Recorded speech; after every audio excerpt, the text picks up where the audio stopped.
This is the Leaving Church podcast, a production of the Caritas Center.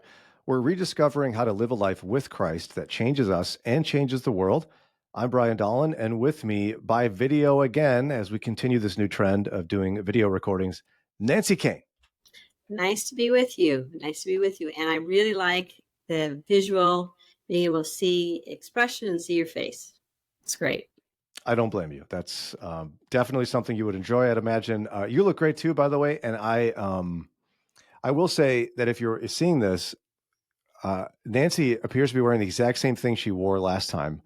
And I don't want you to think that Nancy just wears the same thing all the time. Oh, I do. We're I do. recording this the same day that we recorded the other one. And I was thinking when I ran upstairs to try to maybe I should change my shirt. So I changed my shirt to make it appear as if this is a different day. And then I realized, well, that doesn't work if Nancy doesn't. Nancy just looks boring and sloppy, I'll call myself out. I'm faking it. I changed my shirt. Here we are. And I am coming, we didn't say this before, but I'm coming live from my basement in rural Northeast Ohio. And you are, is it Beverly Hills? Is that correct? Yeah, it is Beverly. Maui? Yeah. Yeah. In my mind, it's Maui, but in Maybe reality, it's Arlington Heights. Arlington Heights. Northwest suburbs of Chicago. That's right.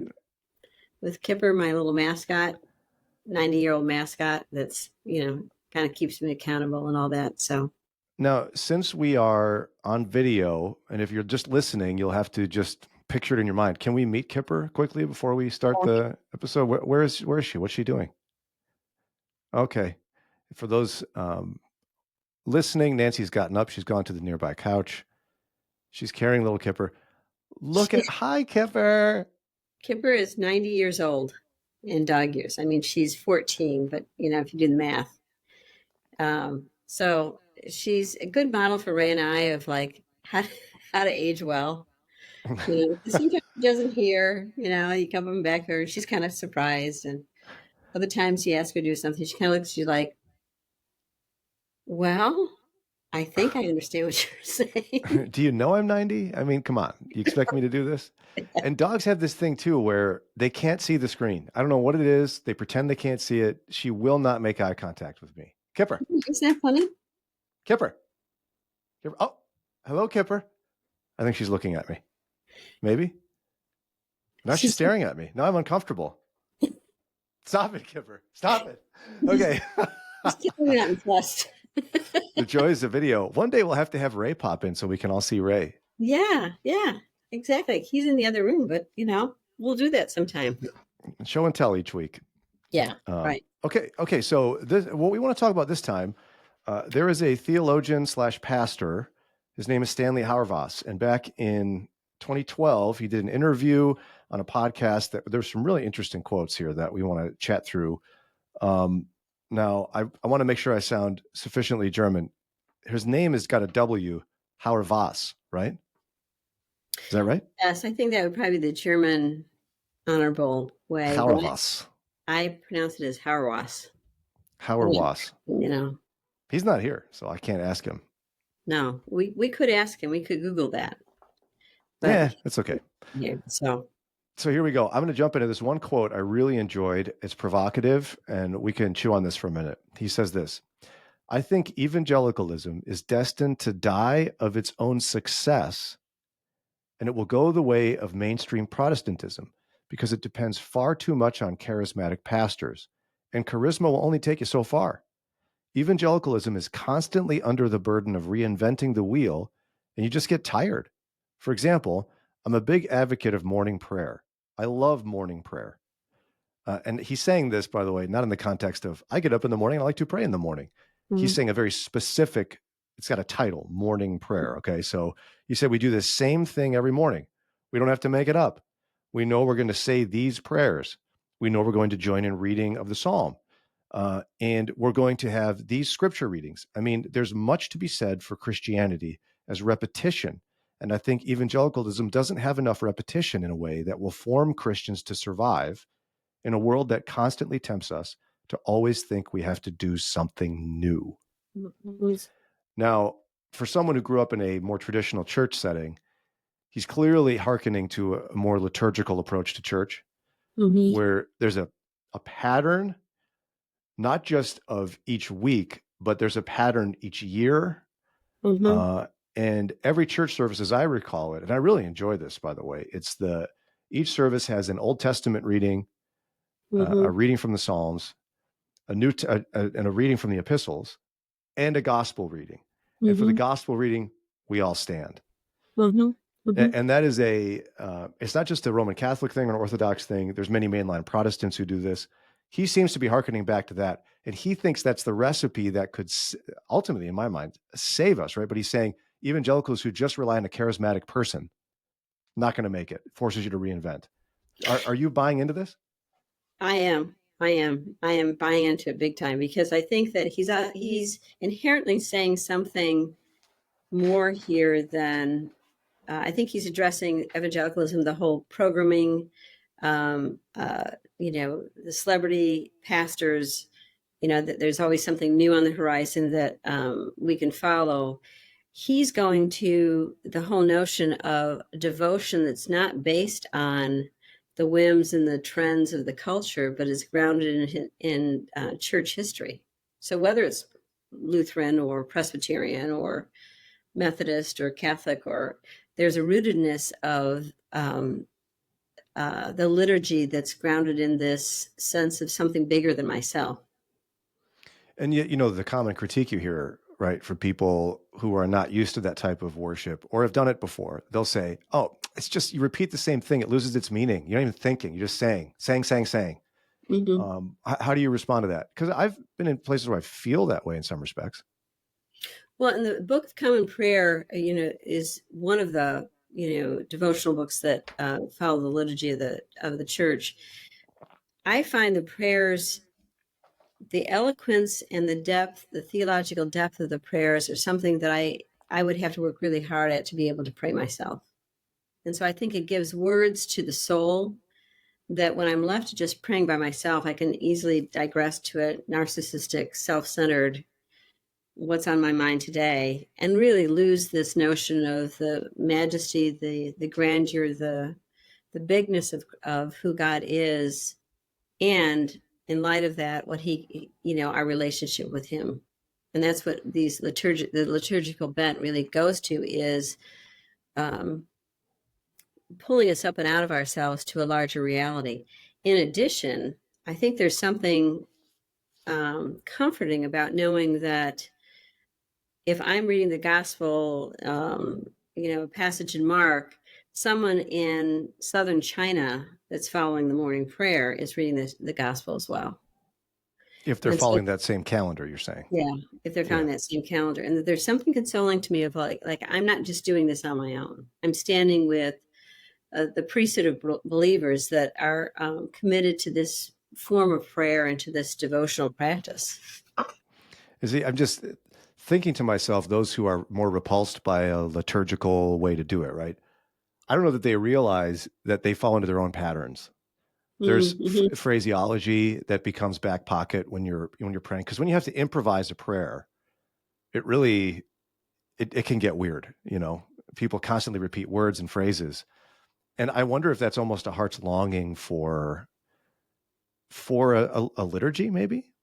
Mm-hmm. Well, and I think also you have, in a sense, a first liturgy of the Psalms. The Psalms were meant to be a prayer book. They Really, were the prayer book for the church. And again, back to fast forward to our culture that's so self-centered, we read the Psalms as like, well, I like that psalm. That was a nice psalm. That was helpful for me. Or no, I don't really relate to that.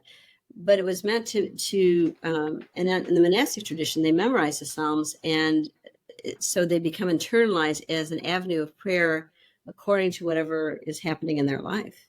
And I think that's really even more powerful, that I'm not just praying what I feel like I'm praying and putting into my words and trying to find my way, but I'm again being pulled up and out to something larger. and that's been my experience as well. In fact, the portion of a liturgical service I most appreciate is there's a confession portion where there's like Mm-hmm. a corporate confession of of someone leading the service who's saying a line, and then we're saying a line together. And there's almost this, like you say, it's giving us language that on our own would end up being, I'm real sorry for that. Mhm. But it's giving us some theological language, and we're all standing together in this united brokenness. I think there's beauty to it. And it's tragic that it's not part of what we do, because what we've replaced it with, as he's indicated, is this draw to charisma. We Mhm. want a charismatic individual to entertain us and capture our attention with Mhm. great storytelling and great whatever. Now, would you say charisma in and of itself is bad? No, but it must lead us to the larger reality of Christ. If I'm left following a person because I feel good about their speaking, but at the end of the day I'm not provoked and exhorted to find more about Christ, then there's a danger there. I've now looked to that person to satisfy something in my soul that only Christ can satisfy, and I think that's the temptation here of charismatic, as he's talking about charismatic leaders, is you can get kind of whooped up into their charm, and at the end of the day, never really feel the compulsion, the conviction of how am I becoming more like Christ, and an admonition to greater confession, as you're talking about. Yeah, and I don't know. I think if I'm making a list of things that would be required of someone to guide us through worship, I don't know, maybe the least important thing to me would be charisma. Mm-hmm. And it's hard to describe unless you experience it. But some of the best Bible teaching I got from someone in a church that was more liturgical, quite honestly, was from a guy who was not charismatic. He would be the antithesis of charismatic. He was like hard to look at because he had this thing where whenever he looked up, he would close his eyes, right? Mm-hmm. And he would literally he would write meticulously his messages, and he would read them. He Mm-hmm. was a good reader, but this guy was never going to be on a radio station. He was never going to be on a TV. But did I get some of the best Bible teaching I've ever gotten? A transformative view of the Beatitudes and such. And again, he was Mm-hmm. deficient in charisma, Mm-hmm. which suddenly made me think how deceptive charisma can be. You can feel like you're getting a lot because it's so entertaining and engaging. But at the Mm-hmm. end of the day, what you've gotten is I'm just entertained, I guess. Yeah, and I think in light of that, a mutual friend of ours that we both know converted to the Orthodox faith, and when he was talking about um, one of the factors that drew him into that was, he said, when I go to church, he said, because of the liturgy and because it's asking something from me, he said, when I think about that I'm going to church to meet God. Hmm. And so he says, so when I spend time on my knees sometimes hurt, but then I think, I'm not here for myself. I'm here to meet God, and I'm here to encounter Him. And um, and I think that's what we're talking about in terms of the backdrop of liturgy. That is, it's leading us to Christ Himself versus the consumer-oriented. Oh, I like that sermon. I didn't like it. He seemed a little off today. That was a good story. And I'm the one who's got the tennis racket that's batting back and forth whether I like something or whether I don't. But I'm not encountering God. I'm in a consumer role. Oh yeah, and I think it captures all of us almost without us knowing. There's the extreme examples you hear of, Hmm. where people are constantly complaining to a pastor about this and that. I remember I had a friend who was a worship pastor, and he would stand in the line of people from church to greet people as they leave, and every day or every Sunday, everyone had something to say to him about the service. Sounded great. First song too fast. Too fast, and then just keep going. It's like, come on, that's so rude. Um, and we've turned it into this consumeristic thing where you can even go in and go, well, I like this preacher. Music's okay. I don't like the lighting is kind of funny. Hmm. We've made it into this individualistic experience that I don't think we've realized it's done that. And so I don't know how to snap out of it, because if you try to go to a church, for example, that is like absent of liturgy, which are some great ones I've been to, which would be this: you go in, You sing probably too many songs Mhm. together, standing. There's words on a projector. There's offering with another song, sermon, song, goodbye. It's a pattern, not liturgy. You can't walk in there and go, hey, what we should do is say a creed together. I don't think Mhm. people would know what to do with that. Nor can you go in and go, you know what we're going to do? I'm going to read this passage of scripture, and we're going to bring someone up, and they're going to read first an Old Testament reading, and then and I don't know that you can shake people into that. So, do you think there's a happy medium where you can begin to transition and have evangelicalism embrace liturgy in some way? I think there's a growing movement, parachurch movement of people wanting more silence and solitude and moving to more contemplative, orientation. And I'm seeing more churches institute that in their own programming. So I think that you could, in a sense, take a gentle next step of we're going to spend the first 10 minutes of the service and just have quiet music. We want you just to pray and get oriented towards Christ. And People would be so uncomfortable with that. 10 minutes? Can you imagine, Nancy? I mean, you're right. That feels small if you're used to it, but yeah, you're right. It would, as I say, as you say that, I think you're right. That would be a radical, and you'd get the nervous fidgeting of picking up the phone, texting somebody. But I think that that's how far we've fallen, really. I yes. mean, it's not about how do I quiet my soul to really encounter God. It's um, I need a little up today. I need a little something that's going to make me feel better, you know. And who's a church, and I like that. And is there something new offering, or did he write a book? I think he wrote a book, like it's just this taking in almost this gluttony is too strong of a term, but it feels like that. Oh, to see it to its extreme, I work, for those who don't know, I work on a morning radio show, right? And the lengths to which some people will go to complain about one particular thing, I don't like the song. You played the song. It's terrible. I don't know why you play it. Change the channel. What are you in a jail and you can't change the channel? I don't. Why do you feel like that's a normal thing to do to say that?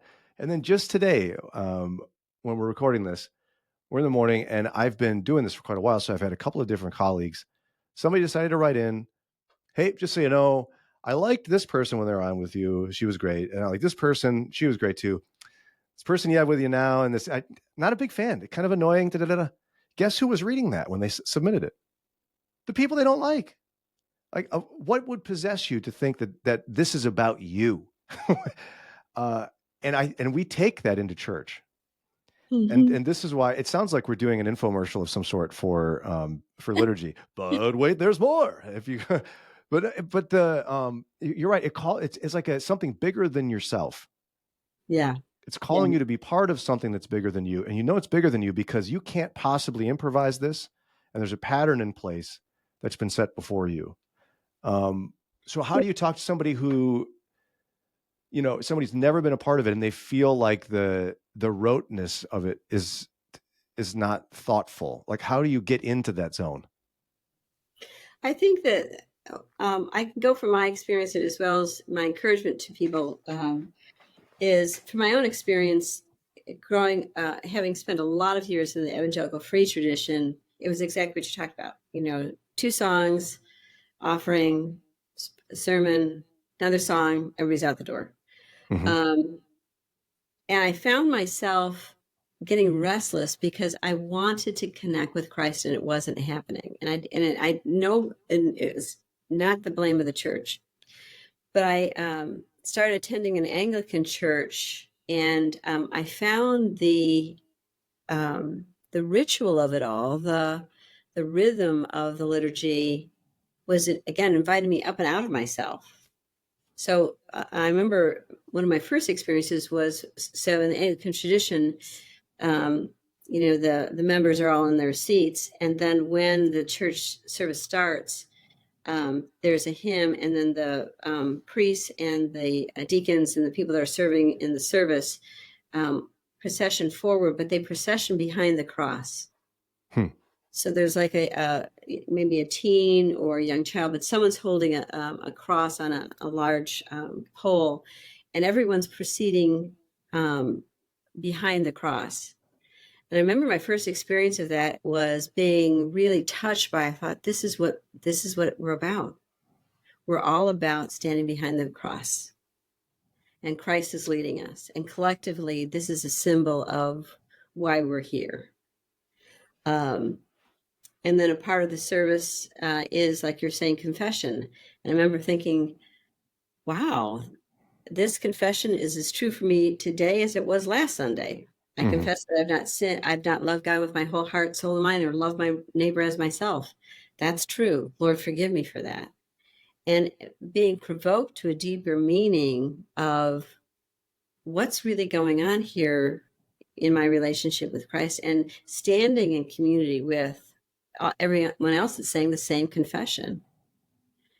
And and then realizing, a friend of ours described liturgy as a two-hump Campbell, that the first part of the service, you're leading up to, you're reading the Psalms, or you're reading the Old Testament, you're reading the epistles, and it's the theme of the week. And then there's a point where the gospel comes in, and that's one of the pivotal points. Everybody stands for that. And again, even the standing is a powerful symbol of, this is what matters. We're Hmm. not just casually being yawning and being like, okay, yeah, I've heard that before. We're standing and saying, I assent to the fact that this matters. Then the homily or the sermon comes, and then there's a time of the creeds being recited. Why is it the creeds come after that? Because if there's error in the sermon, we're all assenting to, this is what's really true. So if someone gets up and they're like bonkers and some theological notion that's just bizarre, following that, we say, this is what we believe. Hmm. So there's this intentionality, and I'm just giving a hallmarks of it. There's intentionality through all of it, that you're not just going to church anymore. There's profound symbol, as well as when I started researching it and realizing that stands with the early church. Like, this just wasn't made up at some point where someone in the Catholic tradition decided, like, oh, this is what we're going to do. Yeah, It it's was like, getting boring. We need something new. we We need need a a little, pattern. yeah, we need a structure here. It was really from the early church on saying, this is how we will gather together. We will say the Lord's Prayer together. Why? Because it's a prayer that Jesus said we're all supposed to pray. And so I need that reminder every Sunday. I need that. The other part of liturgy for most churches, depending on the tradition, is communion.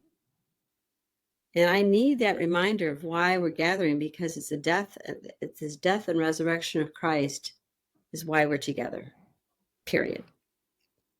And see, that is so beautiful the way you described that. And it was probably surprising to a lot of people because what you see on the outside when you're used to the more archetypal evangelical experience, you're like, was this some weird script somebody wrote? Like, why are these people doing this? Right. But what you described is actually, dare I say, artistic, right? There's symbolism, Mm-hmm. there's pattern, Mm-hmm. there's almost a story arc, Mm-hmm. Mm-hmm. there's repetition, there's a rhythm. It's almost musical in a sense, and all that's very intentional. And if you know anything about art, which I know you do, but for those listening, it's like there's depth to it, and you have to Mm-hmm. almost unpeel these things and peel them back to better understand the artistic nature of it and the beauty of it. Um, and as I'm thinking about it, I wonder how much in our society, in our life, in America in particular, we've devalued rhythm and we've lost rhythm of Mm-hmm. life and of beauty and art, that it seems foreign to us. I fully agree. And I think it goes to a larger point. Robert Barron, he's a Catholic bishop, said that beauty is the new evangelization. Hmm.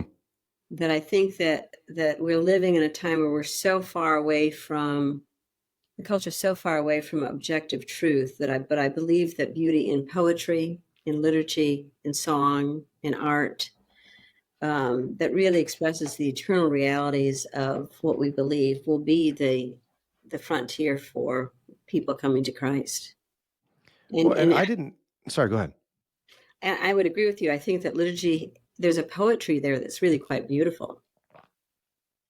And I'm even thinking as well of the rhythm of it, because I'm no historian, but for much of human history, all of life was in pattern and rhythm.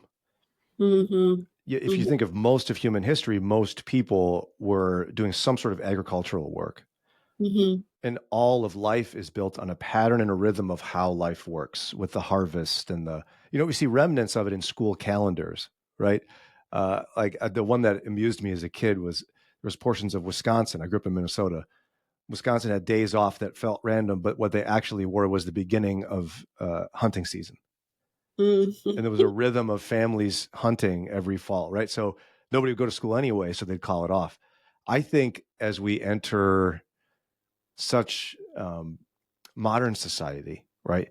We've we've replaced. I'm thinking out loud here, but I think we've replaced rhythm with intensity. Maybe.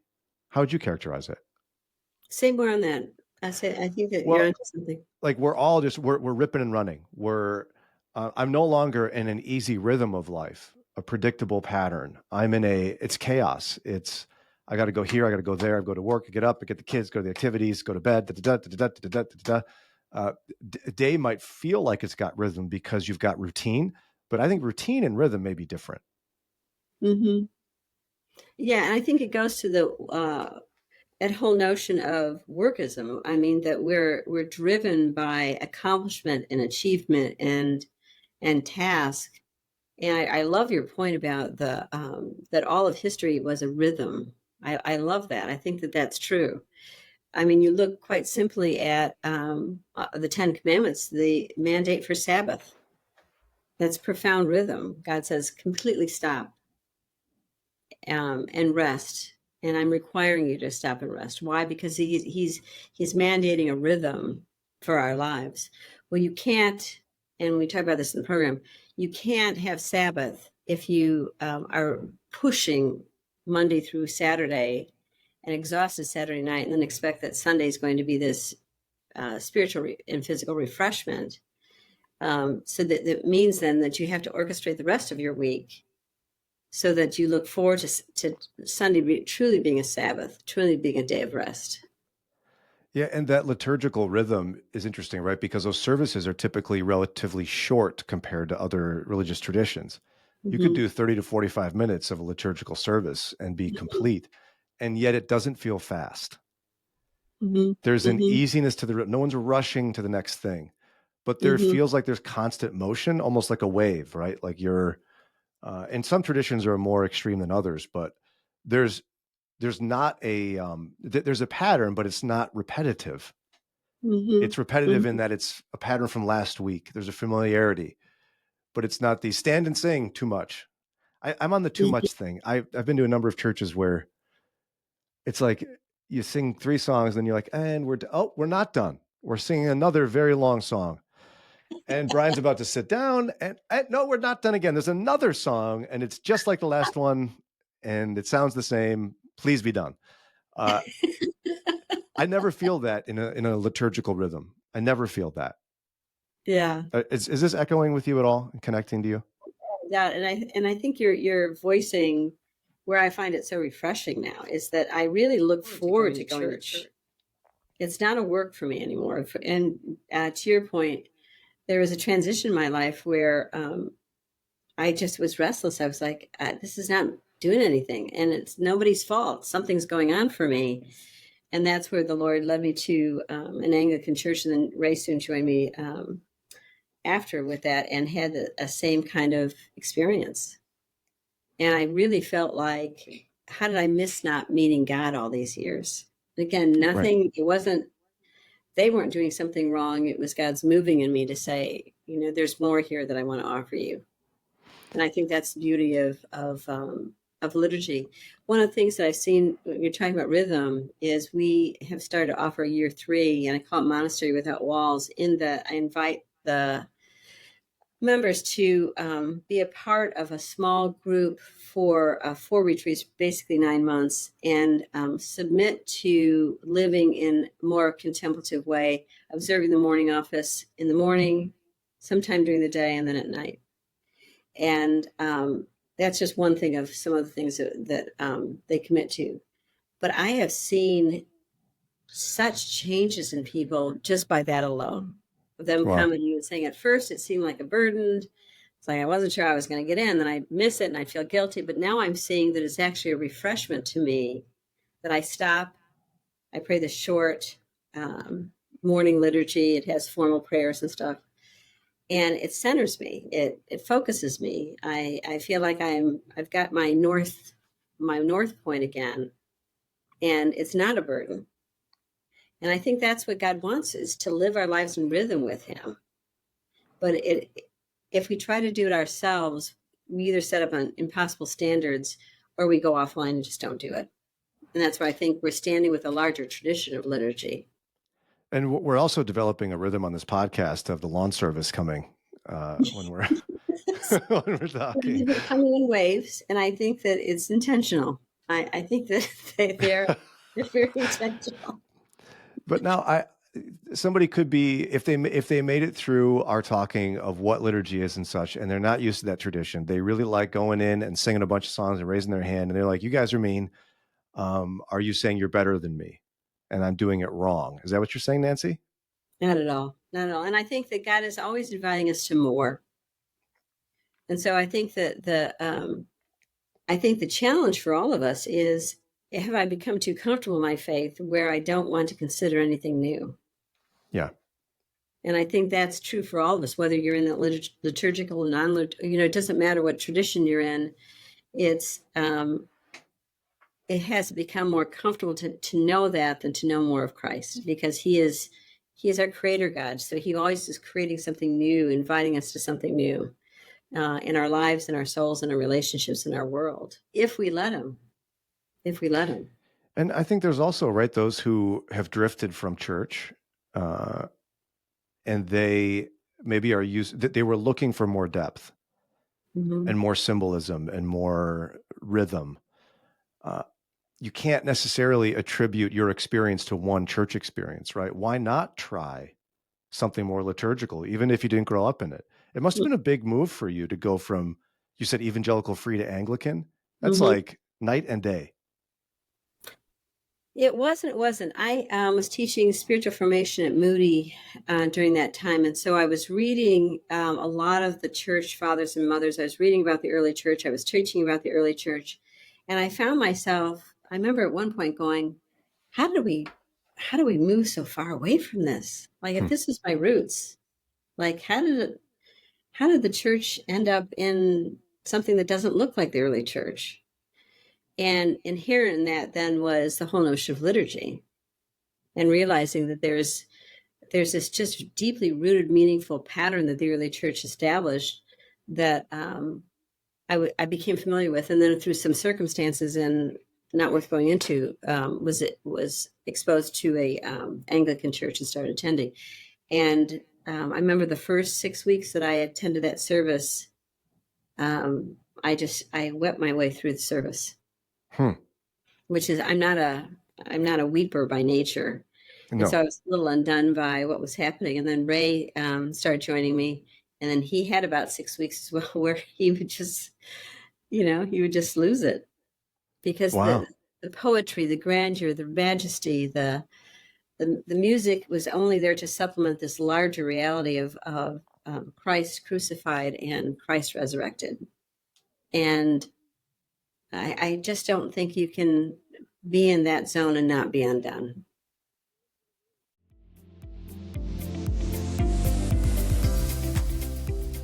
The Leaving Church podcast has been a production of the Caritas Center for Christian Formation in partnership with Stained Glass Media.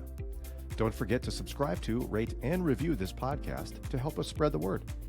Nancy Kane is a licensed professional clinical counselor, retired professor, author, and speaker. Brian Dolan is a radio host, podcaster, and former public school teacher. Be sure to check out the Caritas Center's Spiritual Formation Program, as well as more information about this podcast at thecaritascenter.com. That's thecaritascenter.com. And last, but certainly not least, special thanks to the man, the myth, and the legend, Ray Kane, for his guidance, support, and expertise. Talk to you next time.